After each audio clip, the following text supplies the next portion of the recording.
Thank you very much.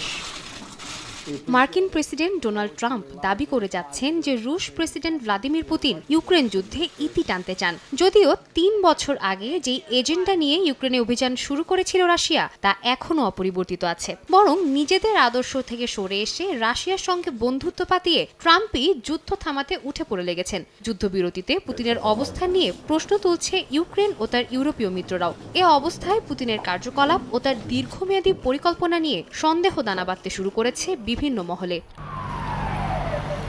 পুতিনের শাসনামলে রাশিয়ার অর্থনীতিতে যে উল্লেখযোগ্য উন্নতি হয়েছে তা স্বীকার করতে বাধ্য সংশ্লিষ্টরা। তবে বৃহত্তর স্বার্থে তা অনেকটাই হুমকির দিকে ঠেলে দিয়েছেন পুতিন। নিজেদের ক্ষতি করে হলেও হামলা চালিয়ে যাচ্ছেন কিয়েভে। এবার প্রশ্ন ওঠে, কি সেই বৃহত্তর স্বার্থ? বিশ্লেষকরা বলছেন, সোভিয়েত ইউনিয়নের ভাঙনের পর রাশিয়ার ভূ রাজনৈতিক অবস্থা নিয়ে অসন্তুষ্ট পুতিন এবার বিশ্ব রাজনীতির শিখরে উঠতে চাচ্ছেন। ট্রাম্পের যুদ্ধবন্ধের এই তাড়া কেবলমাত্র রাশিয়ার পরিকল্পনাকে সহজ করে দিচ্ছে। ইউক্রেনের মালিকানা বিষয়ে এখনও অনড় অবস্থানে পুতিন প্রশাসন। এই অবস্থায় যুদ্ধ বন্ধে পুতিনকে সাহায্য করতে গিয়ে যুক্তরাষ্ট্র ইউরোপ সম্পর্কও হুমকির মুখে পড়েছে।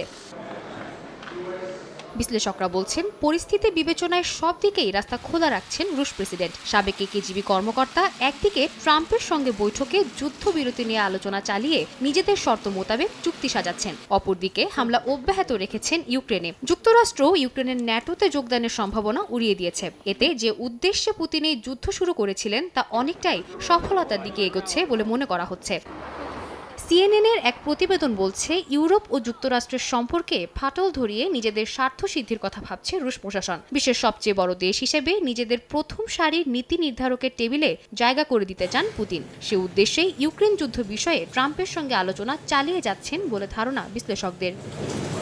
সাদিয়া তাসনিম, সময় সংবাদ।